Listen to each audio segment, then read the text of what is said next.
အစာဒီလဲဆေးလဲအစာဆိုသလိုပဲမျက်လုံးကျန်းမာရေးအတွက်ကောင်းမွန်တဲ့အစာအစာ၅မျိုးအကြောင်းကိုဒီဗီဒီယိုလေးမှာပြောပြမယ်နော်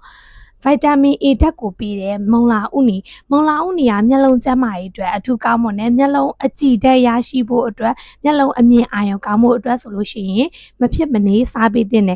ပါတ်2ကကြတော့ဟင်းနုနယ်ရက်ကလည်းမျက်လုံးနားမှာရှိတဲ့အလင်းဓာတ်ကိုပို့ပြီးတော့မှထုတ်လွှင့်ပေးနိုင်တဲ့မျက်လုံးရဲ့အကြည်ဓာတ်ကိုပို့ပြီးတော့မှရရှိစေနိုင်တဲ့အတွက်စားပေးတဲ့နောက်တစ်ခုကကြတော့ငုံဥတွေကြက်ဥတွေပေါ့နော်ဒီလိုမျိုးဥပြုတ်တွေဇင်းဓာတ်တွေဗိုက်တာမင် A ဓာတ်တွေဒီလိုမျိုးဗိုက်တာမင်ဓာတ်တွေအပြည့်အဝပါဝင်တဲ့အတွက်ဥပြုတ်တွေဆိုလဲမျက်လုံးအတွက်အထူးကောင်းမွန်တယ်အဆီဓာတ်များတဲ့ငါးတွေမက်ကရန်ငါးတွေတူနာငါးတွေဆော်လမွန်ငါးလိုမျိုးငါးတွေကမျက်လုံးအတွင်းမှာရှိတဲ့သွေးလည်ပတ်မှုကိုကောင်းမွန်စေပြီးတော့မှမျက်လုံးကို dry eye ဖြစ်ခြင်းကိုကာကွယ်ပေးတဲ့အတွက်ငါးတွေကလည်းများများစားသုံးပေးတယ်နောက်ဆုံးတစ်ခုကတော့ဗိုက်တာမင် C ဓာတ်ကိုပေးတဲ့လိမ္မော်သီးနဲ့တန်မြာသီးဒီလိုဗိုက်တာမင် C ရရှိတဲ့အသီးတွေဆိုလဲမျက်လုံးအတွက်ဆိုလို့ရှိရင်မဖြစ်မနေစားပေးတဲ့ထဲမှာမျက်စိနားမှာ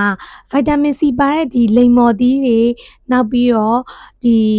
စံကစ်သီးတွေနောက်ပြီးတန်မြာသီးတွေဆိုလို့ရှိရင်မျက်လုံးသားမှာရှိတဲ့အရေးအကြောင်းတွေရှင်းချပေးနိုင်တဲ့မျက်လုံးရဲ့အုံမင်းရော်မှုကိုဟန်တာပေးနိုင်ပါတယ်ကျမတို့ကဆေးလဲအစာလဲဆေးဆိုလို့ဒီလိုပဲကိုယ့်ရဲ့နေ့စဉ်စားတောက်မှုပုံစံကနေပြီးတော့မှကိုယ့်ရဲ့နုပြိုမှုကိုပါပေးနိုင်တာဖြစ်တဲ့အတွက်အစားအသောက်စားတဲ့နေရာမှာကိုယ့်ရဲ့အလှပအတွက်ကိုပါဂရုစိုက်ပြီးစားမယ်ဆိုလို့ရှိရင်ကျန်းမာလှပတဲ့ဘဝတစ်ခုရရှိမှာပါအခုလိုမျိုးအလှပဆိုင်ရာနီလန်းကောင်းတွေကိုအခမဲ့နားထောင်ခြင်းနဲ့ဆိုလို့ရှိရင်တော့ကျမရဲ့အကောင့်လေးကို follow လုပ်ထားဖို့မမေ့နဲ့နော်